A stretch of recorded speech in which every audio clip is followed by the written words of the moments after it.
Hello everyone, top online एक educational platform है initiated by toppers academy Bokaro steel city. यहाँ पे स्टूडेंट्स को क्लास 8 से लेकर के क्लास 12 तक का सारा स्टडी मटेरियल मिल जाएगा, सारे वीडियोस और वेबसाइट के थ्रू नोट्स के फॉर्म में। तो अगर आपको हमारा कंटेंट पसंद आता है तो please do like, share and subscribe to our channel. ज्यादा से ज्यादा लोगों तक शेयर कीजिए ताकि हमें भी काम करने का मोटिवेशन मिलता रहे।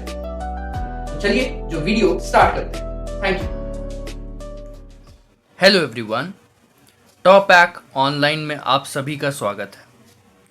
स्टूडेंट्स, जो अपना लेक्चर सीरीज चल रहा था ऑल इम्पॉर्टेंट डेरिवेशन सीरीज का, बड़ा इम्पॉर्टेंट लेक्चर सीरीज है। उसमें हम लोग चैप्टर 2 का motion in a straight line continue कर रहे थे।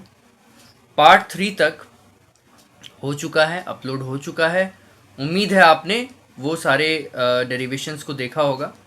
और आज हम लोग स्टार्ट करेंगे पार्ट 4 से। जो भी इम्पोर्टेंट डेरिवेशंस है आज हम लोग करेंगे। आज 3 क्वेश्चन जो है आपके सामने मैं लेके आऊँगा और तीनों क्वेश्चन इम्पॉर्टेंट है। यहाँ पे हम लोग वही सारा डेरिवेशंस करेंगे जो थोड़ा इम्पॉर्टेंट होता है। उस छोटा हो सकता है या बहुत लेंथी डेरिवेशन हो सकता है, लेकिन वो इम्पॉर्टेंट है। उसका क्वेश्चन आपके एग्ज़ाम में आ सकता है। तो ज़्यादा डिले नहीं करेंगे, एक इम्पॉर्टेंट इन्फॉर्मेशन बस दे देता हूँ। अगर आप लोग में से कोई हमसे ऑफलाइन कोचिंग में भी पढ़ना चाहता है तो आप हमें गूगल मैप में सर्च कर सकते हैं टॉपर्स एकेडमी बोकारो से, और वहाँ से आपको हमारा एड्रेस मिल जाएगा। इसके अलावा आप हमारे वेबसाइट पे भी विज़िट कर सकते हैं, वहाँ पे ये सारा लेक्चर्स भी अपलोड हो जाएगा। जैसे ही ये लेक्चर सीरीज़ पूरा हो जाएगा इसका PDF वेबसाइट पे अपलोड हो जाएगा। वहाँ से भी आप इसको डाउनलोड कर सकते हैं या पढ़ सकते हैं, देख सकते हैं, जिस भी फॉर्म में आपको वहाँ मिलेगा। तो ज़्यादा डिले नहीं करते हुए हम लोग लेक्चर को स्टार्ट करते हैं। और ये पार्ट 4 है ऑल इम्पॉर्टेंट डेरिवेशन सीरीज़ का। देखिए, क्वेश्चन 8 आपके सामने आ चुका है। क्वेश्चन 8 क्या है पहले देख लेते हैं। Prove that the slope of the displacement time graph is equal to the velocity of a body having uniform motion।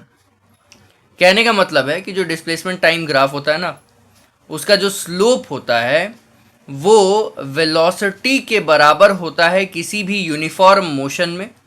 इसके बारे में हम लोग बात करेंगे। तो हम लोग स्टार्ट करते हैं और डिस्प्लेसमेंट टाइम ग्राफ एक बनाना पड़ेगा। तो एक डिवीजन कर लेते हैं, एक डिस्प्लेसमेंट टाइम ग्राफ स्टार्ट करते हैं।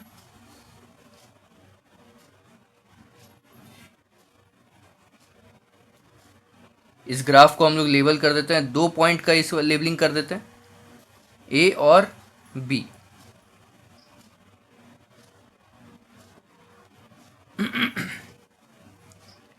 उसके बाद यहाँ पे डिस्प्लेसमेंट है तो इसको x से डिनोट करेंगे,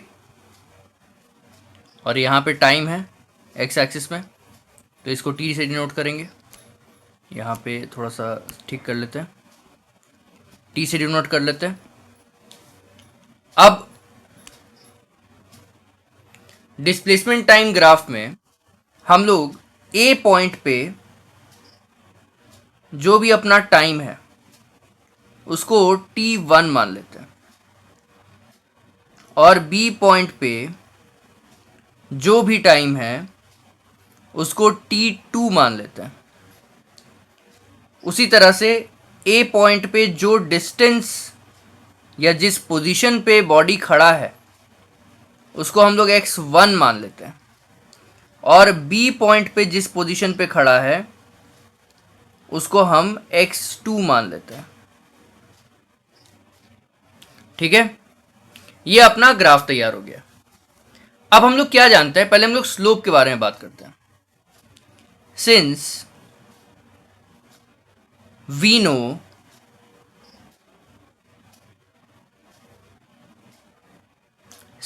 नो स्लोप क्या होता है। स्लोप का फॉर्मूला जानते हैं हम लोग। अगर एंगल दिया है तो tan थीटा, और अगर कोऑर्डिनेट्स दिया है तो slope equals to y2 minus y1 by x2 minus x1, ये स्लोप हो जाएगा।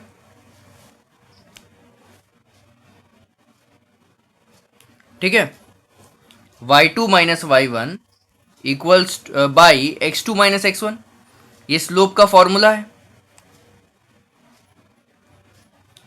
अब यहां पे देखिए x और y एक्सिस में, y एक्सिस में डिस्टेंस है जिसको हम x1 और x2 से दिखाए हैं, और जो x एक्सिस है उसमें टाइम है जिसको हम t1 और t2 से दिखाएं। तो यहाँ पे y2 और y1 की जगह x2 और x1 रहेगा, और x2 और x1 की जगह t2 और t1 रहेगा। तो अपना स्लोप का फॉर्मूला अगर हम अपना कोऑर्डिनेट्स जो ऊपर में ग्राफ है उसके हिसाब से बैठाएं तो यहाँ पे कुछ ऐसा हो जाएगा, स्लोप इक्वल्स टू, y की जगह x है तो x2 माइनस x1, और x की जगह t है तो t2 minus t1, t2 minus t1। ठीक है, इसको इक्वेशन 1 मान लेते हैं। अब उसके बाद आते हैं हम लोग आगे का प्रोसीजर में।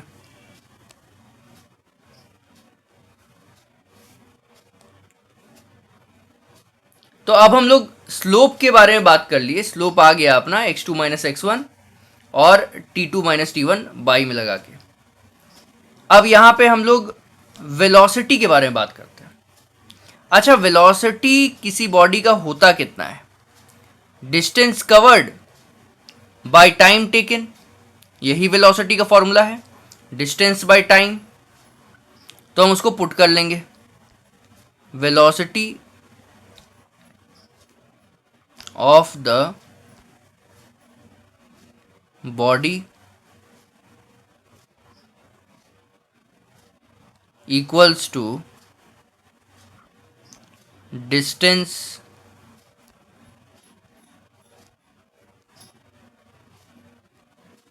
कवर्ड फ्रॉम, यहां पे 2 पॉइंट है ए और बी, तो डिस्टेंस कहां से कहां तक? From A to B, from A to B, और time taken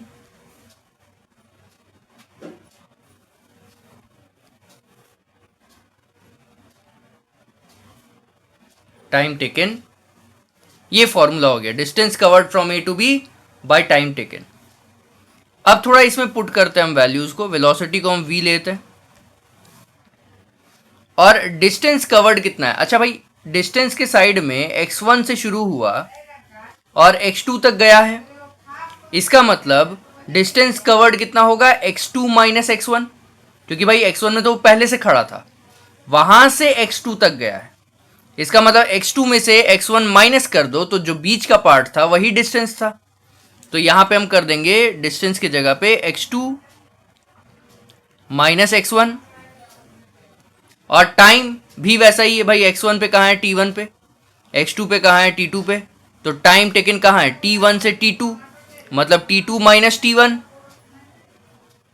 t2 minus t1, यही हुआ चेंज इन टाइम। अब ये इक्वेशन 2 कर देते हैं।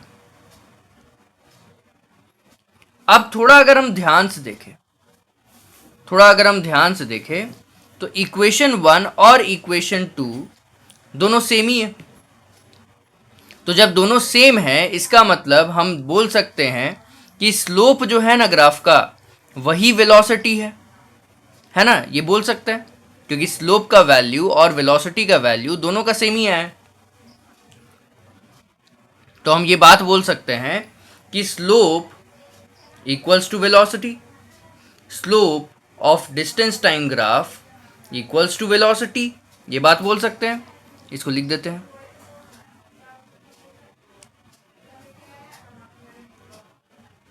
therefore from equation 1 and 2, we get slope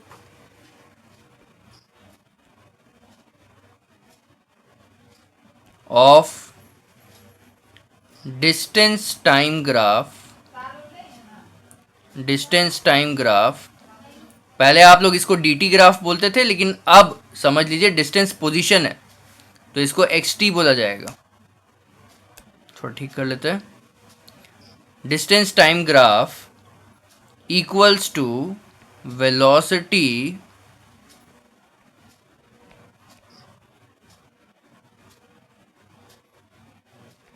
of the body. ठीक है, ये हो गया अपना प्रूव्ड। तो ये अपना पूरा डेरिवेशन हो गया, प्रूविंग हो गया पहला क्वेश्चन का। और अब इसी के बाद हम लोग बढ़ेंगे अपने नेक्स्ट क्वेश्चन में।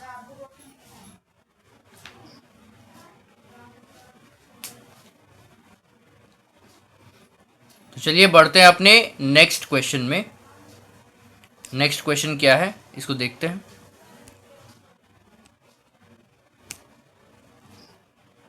ये रहा अपना next question. Question number 9, prove that the area under the velocity time graph is equal to the displacement of the graph in the given interval. कहने का मतलब है कि जब वीटी ग्राफ बनाते हैं ना, वेलोसिटी टाइम ग्राफ, तो उसमें जो एरिया अंडर द ग्राफ आता है, मान लीजिए t1 टाइम से t2 टाइम तक का जो भी ग्राफ के अंदर का एरिया है उसको हम कैलकुलेट कर लिए, तो वो जो एरिया है ना वो distance covered by the body के बराबर ही आता है। इस बात को हमको साबित करना है। तो अब इस बात को साबित करने के लिए पहले तो एक वेलोसिटी टाइम ग्राफ बनाना पड़ेगा। चलिए बनाते हैं।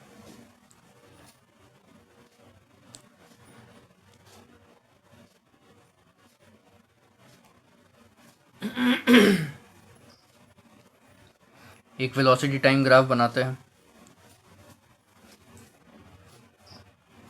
ये हो गया अपना 2 एक्सिस, ये है वेलोसिटी है ना, y एक्सिस पे है वेलोसिटी और x एक्सिस पे है टाइम। अब इसमें क्या एक ग्राफ बनाए हम, इसमें 2 पॉइंट ले लिए, एक पॉइंट है A और दूसरा पॉइंट है B। अब A पॉइंट कौन से टाइम पे है, मतलब A क्या है, ये A एक्चुअल में ग्राफ का एक पार्ट है, ग्राफ का एक पॉइंट है जो वेलोसिटी और टाइम दोनों को यूज करके प्लॉट हुआ है। तो भाई A पोजीशन पे क्या मेरा टाइम है, t1 का टाइम है, और B पोजीशन पे जो टाइम है उसको हम ले लेते हैं t2, सॉरी t3 लिखा गया, t2। उसके बाद जो A पोजीशन पे मेरा वेलोसिटी है इसको हम ले लिए v1, और B पोजीशन पे जो वेलोसिटी है ये वाला, इसको ले लिए v2। अब A से लेके t1 ये वाला पॉइंट जो है इसको हम D मार्क कर देते हैं, और ये B से जो t2 वाला पॉइंट है इसको हम C मार्क कर देते हैं। ठीक है, अब भाई एरिया A से B तक का जो एरिया है पहले तो वो कैलकुलेट करना पड़ेगा। एरिया क्या है, ये वाला पार्ट ना जो ABCD के अंदर में आता है, ये एरिया है। इस एरिया को कैलकुलेट करना पड़ेगा। हमको क्या दिख रहा है कि भाई AD और BC पैरेलल है, तो इसका मतलब ये एक ट्रेपीजियम बन गया। ट्रेपीजियम का फॉर्मूला आप लोग बचपन में पढ़े थे, area of trapezium equals to half into sum of parallel sides into height. तो हम लोग चलिए लिखते हैं, फॉर्मूला नहीं लिखेंगे, सीधा बनाएंगे। पहले एरिया कैलकुलेट करते हैं। Area of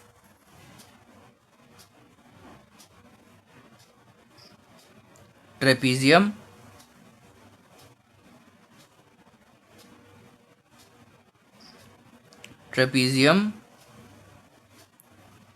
A B C D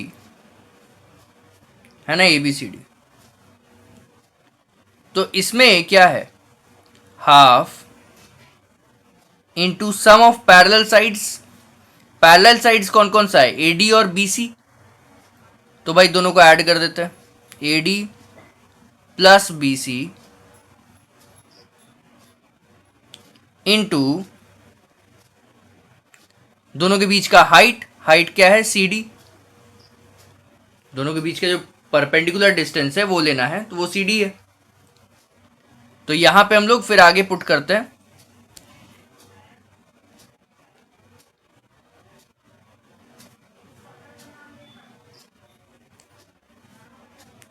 अच्छा, अगर एडी का बात किया जाए, ये हाफ तो ठीक है, जैसा है वैसा ही रहेगा।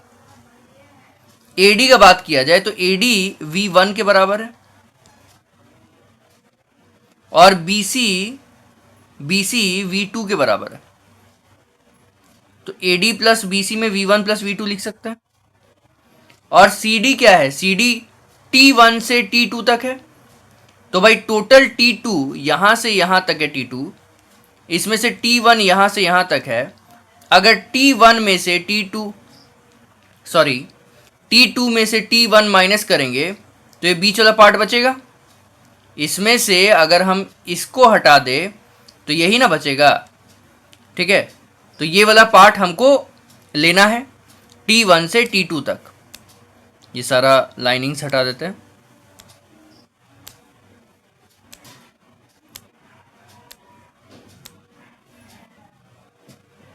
ठीक है, अब T1 से T2 तक लेना है, तो T2 माइनस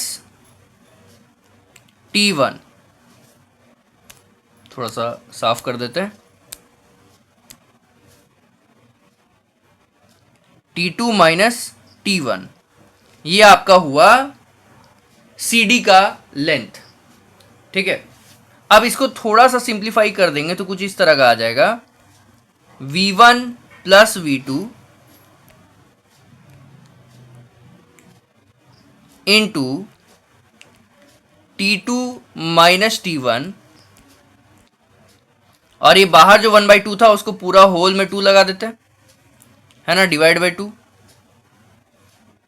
ये आ गया आपका इक्वेशन 1, एरिया ऑफ ट्रेपीजियम को दिखा रहा है ये। अब आते हैं नेक्स्ट पार्ट में।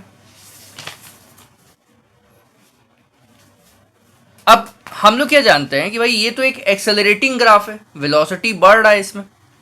तो हम लोग लिखेंगे since it is an accelerating graph,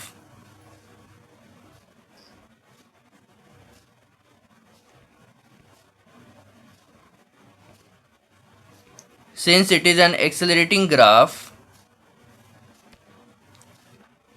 therefore, अब भाई दूसरा चीज प्रूव क्या करना था। क्वेश्चन को अगर हम लोग ध्यान से देखेंगे तो उसमें लिखा है एरिया डिस्टेंस के बराबर है, ये प्रूव कीजिए। अब भाई डिस्टेंस का भी तो कोई फॉर्मूला होना चाहिए जो हम इस ग्राफ में अगर इंप्लीमेंट करें, अगर लगाएं तो मेरा एक वैल्यू आ जाए जिसको फिर हम कंपेयर कर सकते हैं एरिया के वैल्यू से। तो यहां पे एक एक्सेलरेटिंग ग्राफ है, तो distance equals to speed into time तो नहीं लगा सकते क्योंकि वो तो कांस्टेंट वेलोसिटी के लिए है। यहां पे एक्सेलरेशन है, तो मेरे पास क्या फॉर्मूला है, second equation of motion, S equals to ut plus half AT square. इसमें S जो है ना वो डिस्टेंस है, ये तो हम लोग को पता है। तो हम लिख देंगे वेयर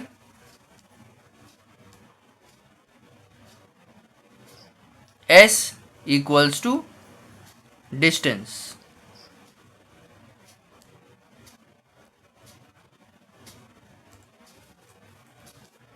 अब आगे बढ़ते हैं। तो अपना अगर हम लोग इस फॉर्मूला में s equals to u t plus half a d square, इसमें अगर हम लोग पुट करने जाएंगे, क्या कहते हैं, पूरा इस ग्राफ के थ्रू वैल्यूज को, तो कैसे पुट होगा देखिए। थोड़ा सा इसको ऊपर कर देते हैं, ज़्यादा जगह नहीं है, चलिए इसी में लिखते हैं। लिखेंगे s इक्वल्स टू, देयरफॉर लगा देते हैं, s इक्वल्स टू, पहले है u, इनिशियल वेलोसिटी यहाँ पे क्या है v1, तो हम लगा दिए v1। अच्छा t, टाइम तो भाई कौन सा लेना है, t1 की t2, यहाँ पे t1 से t2 तक इतना ही दूर का डिस्टेंस देख रहे हैं ना हम, तो t1 से t2 तक हमको टाइम लेना है। तो t1 से t2 तक निकालने के लिए हम क्या करेंगे, फाइनल माइनस इनिशियल, तो t2 माइनस t1 और फिर प्लस लगाएंगे, फिर हाफ इंटू ए। एक्सेलरेशन के लिए हम लोग क्या करते हैं, एक फॉर्मूला का यूज करते हैं जो फर्स्ट इक्वेशन ऑफ मोशन से आता है, v minus you by T, और यहां पे इंटू लगा के फिर एक टी स्क्वायर भी है ना, a के जगह पे हम v minus you by T लगाए हैं, और उसके बाद एक टी स्क्वायर भी है, तो टी स्क्वायर भी पुट कर दिए। अब यहाँ पे वैल्यू इस तरह से बैठा है, इसमें एक सिंगल टी नीचे वाला ये वाला, और इसका एक टी कट जाएगा, बचेगा यहाँ ऊपर में एक टी, टाइम। अब टाइम का वैल्यू तो पता ही है, t2 माइनस t1 लेना है। इसमें आगे हम लोग वैल्यूज को पुट करते हैं, थोड़ा सा इसको दिखाते हुए चलते हैं।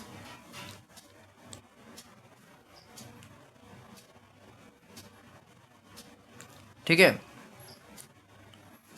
इसको देखिए लिखा हुआ है एम्प्लाइड लगा के, s equals to v1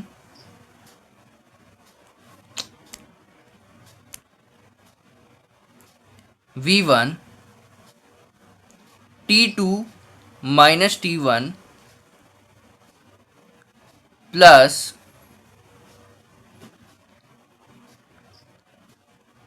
half into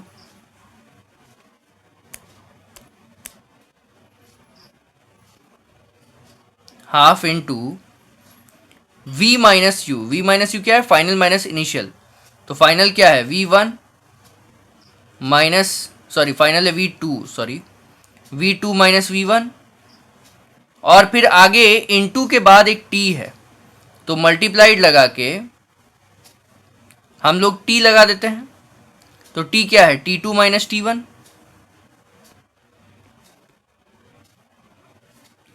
अब अगर हम दोनों पार्ट को देखें तो देखिए प्लस के पीछे साइड भी t2 माइनस t1 है, और प्लस के बाद जो टर्म है उसमें भी t2 माइनस t1 है। दोनों में से t2 माइनस t1 को कॉमन निकाल देंगे,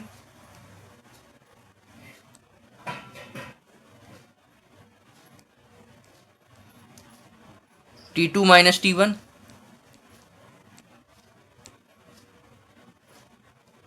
अब ब्रैकेट में क्या बचा, यहां से t2 माइनस t1 हट गया, तो बचा v1। उसके बाद यहां से t2 माइनस t1 हट गया, तो बचा v2 माइनस v1 बाई 2।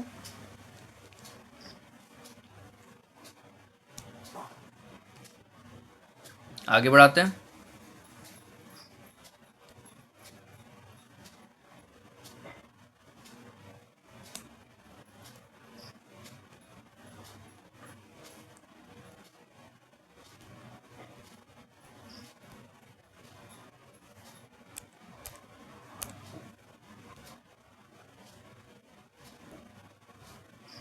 तो आगे लिखेंगे s इक्वल्स टू, अब t2 माइनस t1 तो ठीक है, वो कुछ नहीं कर सकते उसको, तो उसको बड़ा सिंपल से बस ऐसे लिख देते हैं।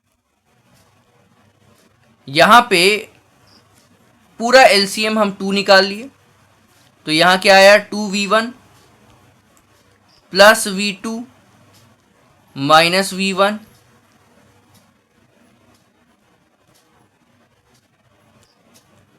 S इक्वल्स टू, अब ये फिर से T2 माइनस T1 छोड़ देते हैं, यहां पे 2V1 माइनस V1 तो V1 हो गया, प्लस V2 तो अकेला ही है,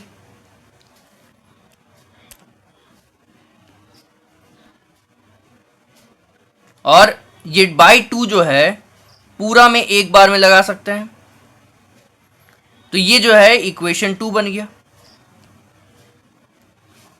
सॉरी।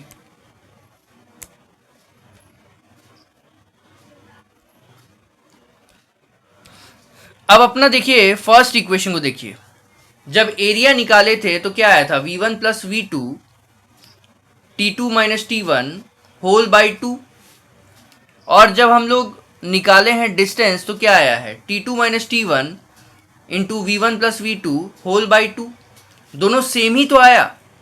इसका मतलब हम लोग लिख सकते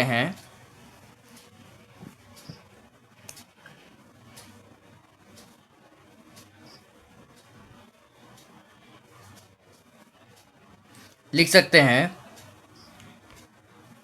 therefore from 1 and 2 we get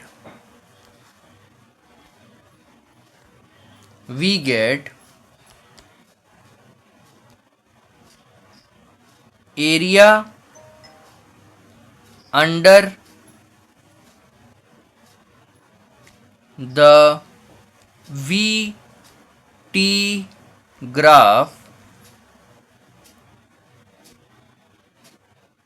यहाँ पे फिट नहीं हुआ, VT graph is equal to displacement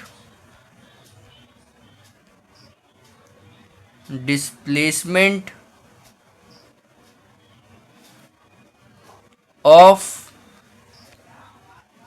the body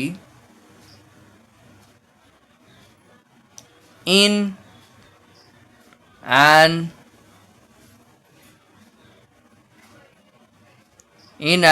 interval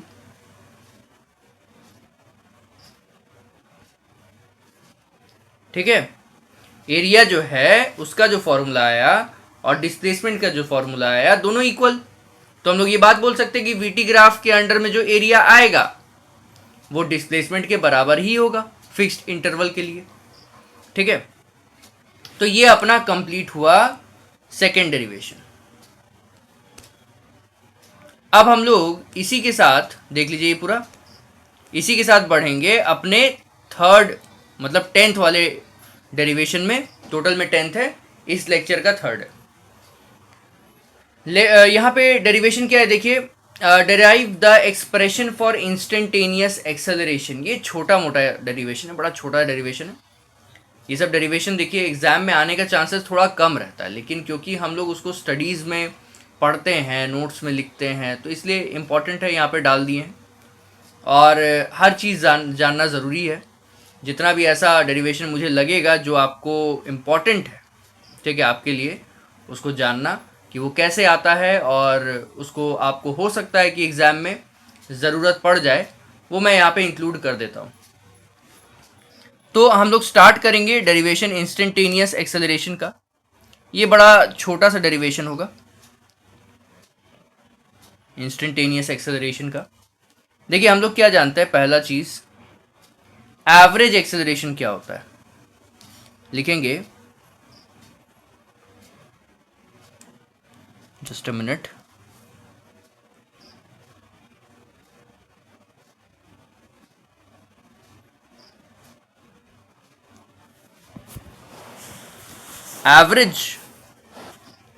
average acceleration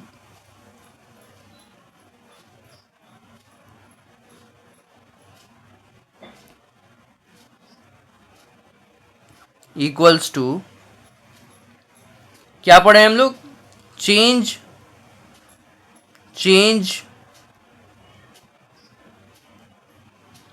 in velocity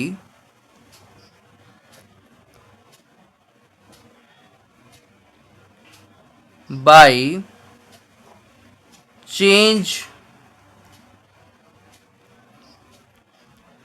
in time, है ना। वेलोसिटी पर यूनिट टाइम के हिसाब से कैसे बदल रहा है, इसी को एवरेज एक्सेलरेशन बोलते हैं। मतलब टोटल जो आपका चेंज इन वेलोसिटी आया है ना, इनिशियल से फाइनल, और जो चेंज इन टाइम आया है, पहला शुरुआती टाइम से लेके अंतिम टाइम तक, वो दोनों को डिवाइड कर दीजिए, आपका एवरेज एक्सेलरेशन आ जाता है। ये बात हम लोग जानते हैं। तो हम लोग इसको ऐसे भी लिख सकते हैं, देयरफॉर फॉर्मूला के फॉर्म में या सिंबल्स के फॉर्म में ऐसे लिख देंगे, ए वी जी मतलब average acceleration equals to delta v by delta t. अब भाई इंस्टेंटेनियस एक्सेलरेशन क्या होगा? किसी इंस्टेंट पे, किसी पर्टिकुलर समय पे क्या एक्सेलरेशन है बॉडी का, ये बताना है। अच्छा, अगर हम एक पर्टिकुलर समय पे चले जाते हैं तो चेंज इन टाइम तो जीरो हो जाता है ना। समझिए आपको कि अगर हम एक पर्टिकुलर समय का पूछ रहे हैं तो चेंज इन टाइम तो होना ही नहीं चाहिए, तभी ना उसी पर्टिकुलर टाइम पे हम रहेंगे। अगर चेंज हो जाएगा तो उस टाइम पे कैसे टिके रहेंगे? तो जिस कारण से हम लोग चेंज इन टाइम को जीरो जब करने चाहेंगे ना, या नियर टू जीरो ले जाएंगे, तभी हम लोग उस पल का, उस पर्टिकुलर टाइम का एक्सेलरेशन जान पाएंगे। तो यहां पे हम लोग ऐसे लिख सकते हैं,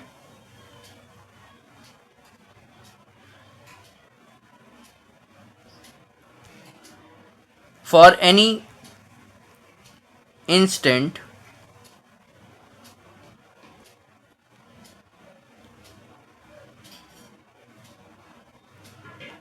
डेल्टा टी मतलब change in time equals to zero, therefore instantaneous acceleration